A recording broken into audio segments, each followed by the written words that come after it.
एकदन्ताय विद्महे वक्रतुण्डाय धीमहि तन्नो दन्ती प्रचोदयात्। ओम गणपताय नमः। आज आप सुनेंगे संकष्टी चतुर्थी व्रत की कथा। संकष्टी चतुर्थी का व्रत करने से मनुष्य पर गणपति बप्पा की अपार कृपा होती है। चतुर्थी का व्रत करने से जीवन में सभी प्रकार के संकटों से छुटकारा मिलता है और मनुष्य की सभी इच्छा पूर्ण होती है। यदि कोई यश प्राप्त करना चाहता है तो उसे यश मिलता है। धन पाने वाले को धन, पुत्र की इच्छा रखने वाले मनुष्य को पुत्र प्राप्त होता है, वह स्वास्थ्य की इच्छा रखने वाले मनुष्य को स्वास्थ्य प्राप्त होता है। आइए संकष्टी चतुर्थी व्रत की कथा सुनते हैं। उससे पहले एक बार प्रेम पूर्वक बोलिए गणपति बप्पा मोरया। एक समय की बात है जब कैलाश में माता पार्वती और भगवान गणेश जी विराजमान थे।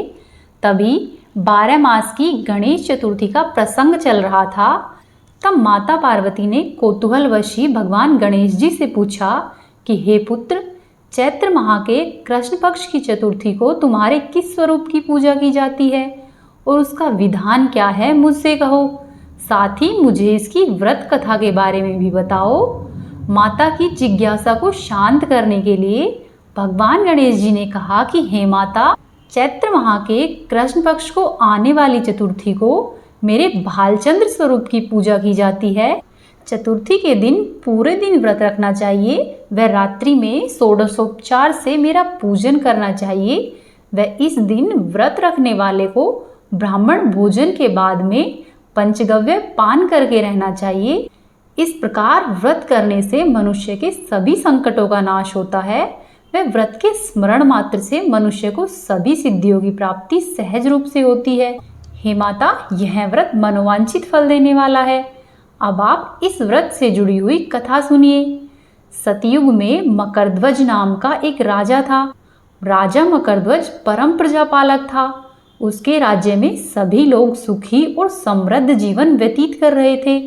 उसके राज्य में सभी वर्ण के लोग थे और सभी लोग अपने धर्म का पूरी निष्ठा से पालन किया करते थे। राजा की प्रजा निरोगी और स्वस्थ जीवन सुखपूर्वक व्यतीत करती थी। प्रजा में चोर और डाकू का कोई भय नहीं था। नगर में रहने वाले सभी लोग उदार, दानी, धार्मिक, बुद्धिमान और सुंदर थे। इतना सुंदर राज्य होने के बाद भी राजा पुत्र सुख से वंचित था। पुत्र रत्न की प्राप्ति हेतु राजा ने अनेकों प्रकार के प्रयत्न किए, परंतु उसने सफलता नहीं पाई। राजा बहुत ही उदास हुआ और हारकर महर्षि याज्ञवल्क्य की शरण में गया। महर्षि याज्ञवल्क्य के कहे अनुसार उसने जैसा जैसा किया, तब महर्षि याज्ञवल्क्य की उन पर कृपा हुई व उन्हें पुत्र रत्न की प्राप्ति हुई। पुत्र रत्न की प्राप्ति होने पर राजा की खुशी का कोई ठिकाना नहीं रहा। अब राजा ने अपने संपूर्ण राज्य का कार्यभार अपने मंत्री धर्मपाल को सौंप दिया। अनेक प्रकार के खेल खिलौने से राजा मकरध्वज अपने राजकुमार का पालन पोषण करने लगा। यहाँ पर राज्य का शासन अपने हाथों में आ जाने से मंत्री धर्मपाल धन धान्य से संपन्न हो गया। मंत्री धर्मपाल महोदय को एक से बढ़कर एक पुत्र रत्नों की प्राप्ति हुई। सभी पुत्रों का विधि पूर्वक उसने पूरे हर्षोल्लास के साथ विवाह संपन्न किया। अब मंत्री के सभी पुत्र धन का उपभोग बड़े ही जत्न से करने लगे। परिवार के सभी सदस्यों में सबसे छोटे पुत्र की पुत्रवधू बहुत ही धर्मपरायण थी। वो भगवान गणेश जी की भक्त थी। जब चैत्र माह के कृष्ण पक्ष की चतुर्थी तिथि आई तो छोटी बहू ने भगवान गणेश जी की श्रद्धा पूर्वक आराधना और पूजा की और उसने साथ ही गणेश जी के व्रत का अनुष्ठान भी किया। पूजा और उसके व्रत से विचलित होकर उसकी सास ने अपनी पुत्रवधू से कहा कि अरे, तुम क्या तंत्र मंत्र के द्वारा मेरे पुत्र को अपने वश में करने का उपाय कर रही हो। अपनी सास के द्वारा व्रत का बार बार निषेध किए जाने पर भी पुत्रवधू में कोई बदलाव आता नहीं दिखा। तब उसकी सास उससे फिर से कहने लगी कि अरे दुष्टा, मेरे बार बार कहने पर भी तू मेरी बात को अनदेखा कर रही है। मैं तुझे पीटकर ठीक कर दूंगी। यह सब तांत्रिक व्याभिचार मुझे पसंद नहीं है। मेरे घर में यह सब नहीं चलेगा। तुम इसको तुरंत ही बंद करो। अपनी सास की ऐसी बात सुनकर पुत्रवधू ने विनम्रता से कहा कि हे सासू माँ, मैं संकट नाशक भगवान गणेश जी का व्रत कर रही हूँ। यह व्रत अनुष्ठान करने से मनोवांछित फल मिलता है। अपने पुत्रवधू की ऐसी बात सुनकर सासू ने सोचा कि यह मेरी बात नहीं मानेगी। तब उसने अपने पुत्र से कहा कि हे पुत्र, तुम्हारी वधू ना जाने क्या जादू टोने पर उतर आई है। मेरे बार बार समझाने पर भी उसने मेरी एक बात नहीं सुनी और अब तुम ही इसे मारकर इसकी अकल ठिकाने पर लेकर आओ। मैं किसी गणेश जी को नहीं जानती हूँ, वे कौन है और उसका व्रत कैसे होता है। हम लोग तो राजकुल से है, हमारी भला किस विपत्ति को वो नष्ट करेंगे। माता की आज्ञा मानकर छोटे बेटे ने वैसा ही किया। उसने अपनी पत्नी को बहुत मारा पीटा। इतनी पीड़ा को सहन करते हुए भी उस पुत्रवधू ने व्रत को पूरा किया और व्रत के अंत में वो भगवान गणेश जी को स्मरण करते हुए बोली कि हे विघ्न विनाशक, हे गणपति, हे लंबोदर, हे वक्रतुंडाय, आप हमारे सास ससुर को अपना परचम दिखलाइए ताकि वो आपकी महिमा को समझ पाए और उनके मन में आपके प्रति श्रद्धा भाव जागृत हो। अपने भक्त की ऐसी करुण पुकार सुनकर भगवान गणेश जी ने देखते ही देखते राजा के पुत्र का अपहरण कर लिया और उसे धर्मपाल के महल में कहीं पर छुपा दिया। उसके बाद राजकुमार के सभी वस्त्रों व आभूषणों को उतारकर राजमहल में फेंक दिया और स्वयं गणेश जी अंतर्ध्यान हो गए। इधर जब राजा ने प्रेम पूर्वक अपने पुत्र को पुकारा तब उन्हें प्रत्युत्तर नहीं मिला। प्रत्युत्तर नहीं मिलने पर राजा ने शीघ्रता से अपने पुत्र की खोज शुरू कर दी। राजा ने पूरे महल में अपने पुत्र को ढूंढ लिया परंतु उसका पुत्र नहीं मिला। राजा बहुत चिंतित हुआ और शीघ्रता से मंत्री धर्मपाल के महल में गया और वहां पर जाकर अपने पुत्र को खोजने लगा। उन्होंने सबसे पूछा कि मेरा राजकुमार कहाँ है। यहाँ उसके सभी वस्त्र और आभूषण मुझे मिल गए हैं किंतु मेरा राजकुमार नहीं मिल रहा है। पता नहीं वह कहाँ पर चला गया है। अब राजा की व्याकुलता धीरे धीरे बढ़ने लगी। राजा की ऐसी दशा देखकर मंत्री धर्मपाल ने कहा कि हे राजन, आपका पुत्र चंचल है और मुझे उसका कुछ पता नहीं है, किंतु मैं अभी पूरे राज्य में बाग बगीचों में आदि स्थानों पर उसकी खोज आरंभ करता हूँ। उसके बाद व्याकुल राजा नौकरों और सेवकों आदि से कहने लगा कि हे अंगरक्षकों, हे सेवकों, मेरे पुत्र को शीघ्र ही लेकर आओ, मेरे पुत्र का पता लगाओ। राजा का आदेश मात्र मिलने से राजा के पुत्र की खोज जोरों शोरों से शुरू हो गई किंतु राजा के पुत्र का कहीं भी कोई पता नहीं चला। जब राजा के पुत्र का कहीं भी पता नहीं चला तब वो राजमहल में आके राजा के समक्ष डरते डरते यह निवेदन करने लगे कि हे राजन, हमें क्षमा कीजिए, अब तक हमें अपहरणकर्ताओं का कोई भी पता नहीं चला है। फिर अंगरक्षक बोले कि हे राजन, राजकुमार को पूरे नगर में किसी ने भी आते जाते नहीं देखा है। उनकी बात सुनकर क्रोधवश हो राजा ने अपने मंत्री को बुलाया और कहा कि हे धर्मपाल, मेरा राजकुमार कहाँ है? मुझे साफ साफ बता दो, मेरा राजकुमार कहाँ है? उसके सभी वस्त्र और आभूषण मुझे दिखाई दे रहे हैं, केवल मेरा राजकुमार ही नहीं है। अरे नीच, मुझे बता दे कि मेरा राजकुमार कहाँ है, अन्यथा मैं तुझे और तेरे पूरे कुल का विनाश कर दूंगा। इसमें जरा भी संदेह मत रखना। राजा के द्वारा ऐसी डांट पड़ने पर मंत्री विचलित हो गया। मंत्री धर्मपाल ने राजा के समक्ष नतमस्तक होकर कहा कि हे भूपाल, मेरा विश्वास कीजिए, मैं अभी पता लगाता हूँ, इस नगर में बालक अपहरणकर्ताओं का कोई भी गिरोह नहीं है और ना ही कोई डाकू या चोर इत्यादि यहाँ पर रहते हैं, किंतु पता नहीं किस नराधम ने यह ऐसा कार्य किया है और न जाने राजकुमार कहाँ पर गायब हो गया है। इतना कहकर धर्मपाल अपने महल की ओर चला। धर्मपाल अब अपने महल में आया। वह अपनी पत्नी व पुत्रों से राजकुमार के बारे में पूछने लगा। उसने अपनी सभी पुत्रवधुओं को बुलाकर पूछा कि यह कार्य किसने किया है। यदि तुम में से कोई हो तो मुझे बता दो। यदि राजकुमार का पता नहीं चला तो राजन मुझे और मेरे पूरे वंश को नष्ट कर देंगे। अपने ससुर की इस प्रकार की बात सुनकर छोटी पुत्रवधू कहने लगी कि हे पिताश्री, आप इतने चिंतित क्यों हो रहे हैं? यह सब भगवान श्री गणेश जी की ही लीला है। उन्हीं के कोप का परिणाम आप भुगत रहे हैं। इसीलिए आप भगवान श्री गणेश जी की पूजा आराधना करें। अगर राजा से लेकर नगर के सभी प्रजाजन श्रद्धापूर्वक गणेश जी की चतुर्थी का व्रत करें तो व्रत के फलस्वरूप भगवान गणेश जी राजकुमार को अवश्य ही लौटा देंगे। हे पिताश्री, मेरा वचन मिथ्या नहीं होगा। छोटी पुत्रवधू की ऐसी बात सुनकर ससुर ने कहा कि हे पुत्री, अब इसके अलावा हम कुछ नहीं कर सकते हैं। हे पुत्री, तुम अवश्य ही सत्य कह रही हो, तुम धन्य हो। हमारे कुल में एक तुम ही हो जो मेरा और मेरे कुल का उद्धार करोगी।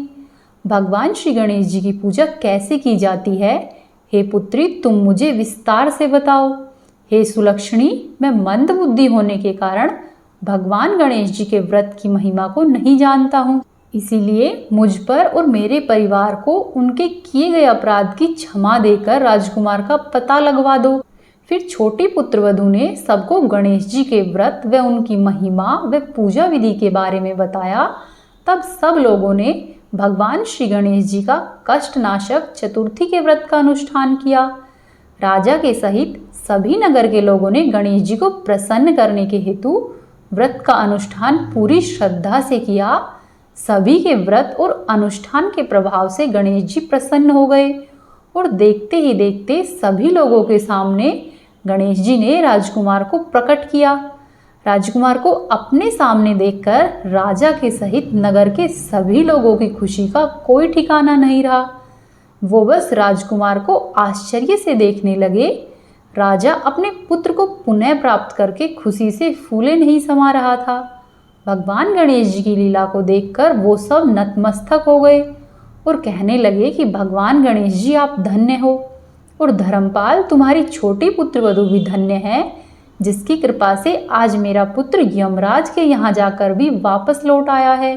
फिर राजा अपनी प्रजा को आदेश देते हैं कि आज से आप सभी लोग इस संतानदायक व विघ्न विनाशक गणेश जी के व्रत को विधि पूर्वक करते रहे।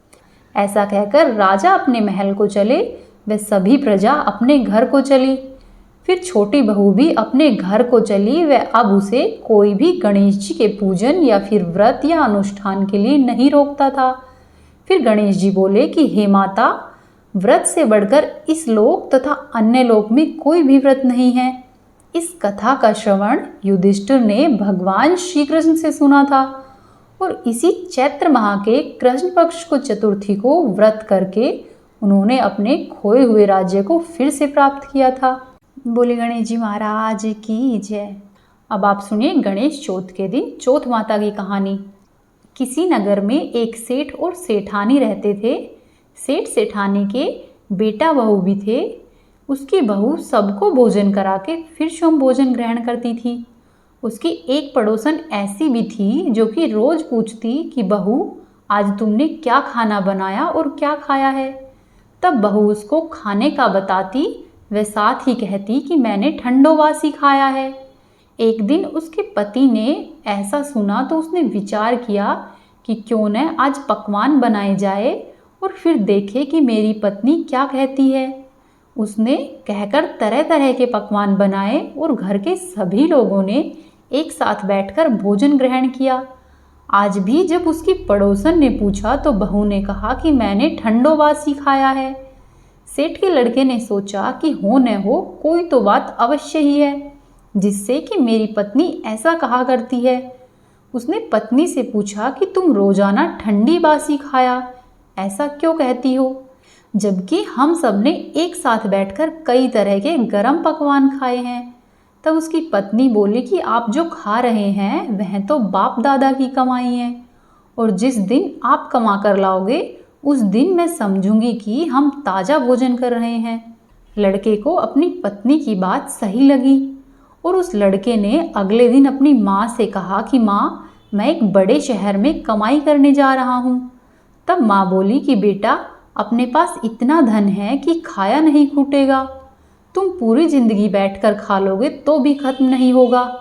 माँ के बार बार मना करने पर भी बेटे ने स्वयं कमाने का दृढ़ निश्चय कर लिया और जाते समय अपनी पत्नी से कहा कि मैं जब तक कमाकर बहुत सा धन लेकर न आ जाऊं तुम चूल्हे की आग को मत बुझने देना। ऐसा कहकर लड़का दूसरे शहर को चला गया। फिर धीरे धीरे दिन व्यतीत होते गए। एक दिन चूल्हे की आग बुझ गई तो बहू मन ही मन घबराने लगी कि कहीं मेरे पति पर तो कोई संकट नहीं आन पड़ा हो। ऐसा सोचकर मैं जल्दी जल्दी पड़ोस में जाने लगी कि पड़ोस से आग लाकर अपने घर के चूल्हे में रख दूं। ऐसा विचार करके मैं पड़ोस में गई। वहाँ पर पड़ोसन चौथ माता का व्रत पूजन कर रही थी। पड़ोसन ने कहा कि थोड़ी देर में आकर ले जाना। बहू ने पड़ोसन से पूछा कि आप यह व्रत क्यों करती है, इससे क्या मिलता है। तब पड़ोसन ने कहा कि इस व्रत को करने से धनहीन को धन मिलता है, संतानहीन को संतान, सुखहीन को सुख मिलता है व साथ ही स्वास्थ्यहीन को स्वास्थ्य मिलता है। जिस भी मनुष्य की जो भी कामना होती है वह इस व्रत से पूर्ण होती है। साथ ही इस व्रत को करने से घर में अन्न व धन के भंडार भरे रहते हैं और मनुष्य की मनचाही मनोकामना पूर्ण होती है।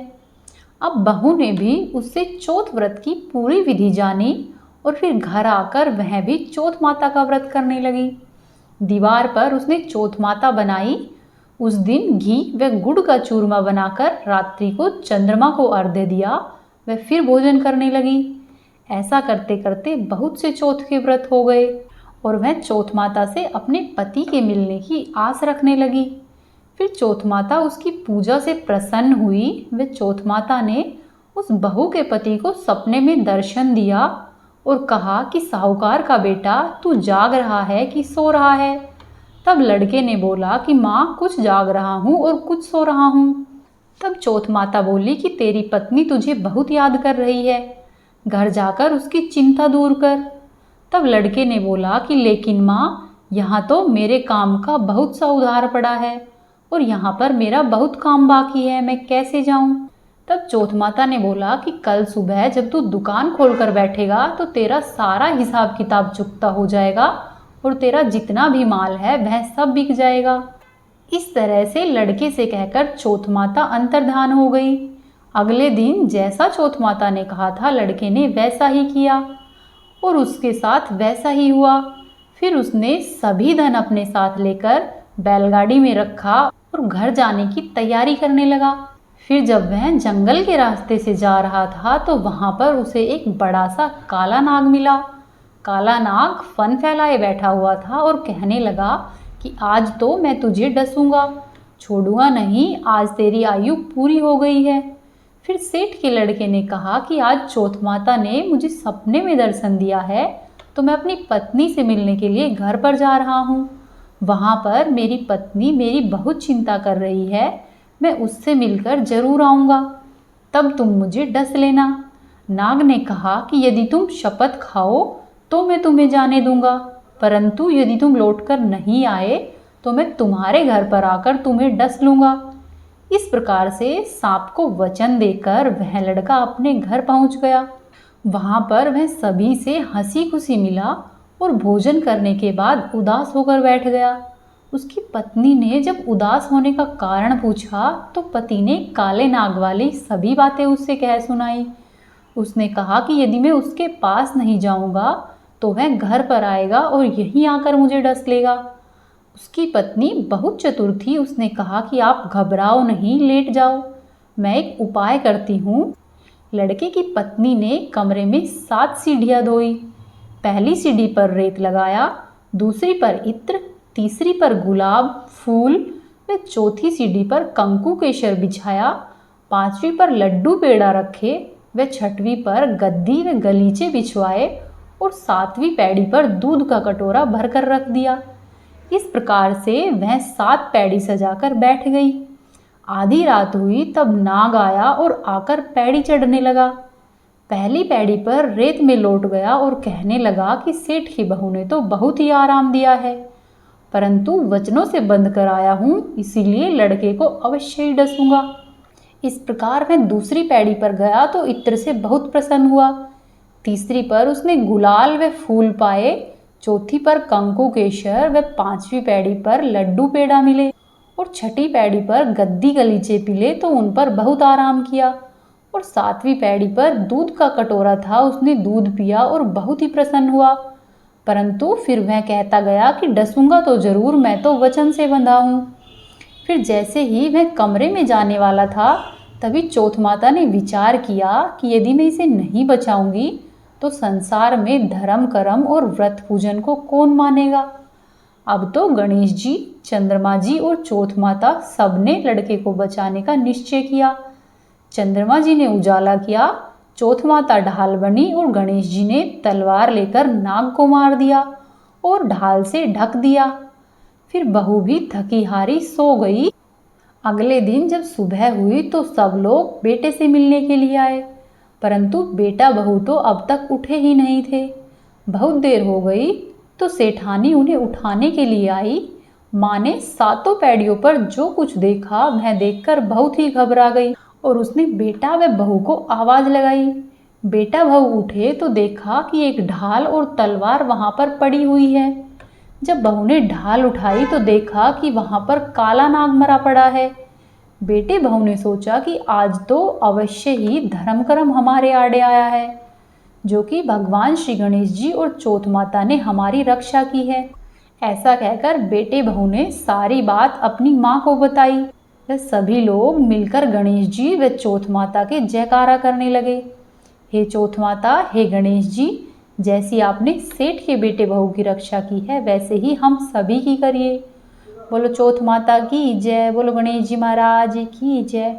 ये थी आज की कथाएं। उम्मीद है आपको आज की कथाएं पसंद आई होगी। वीडियो को लाइक करें, चैनल को सब्सक्राइब करें और वीडियो को शेयर करें और कमेंट बॉक्स में जय चौथ माता और जय गणेश जी महाराज अवश्य ही लिखें।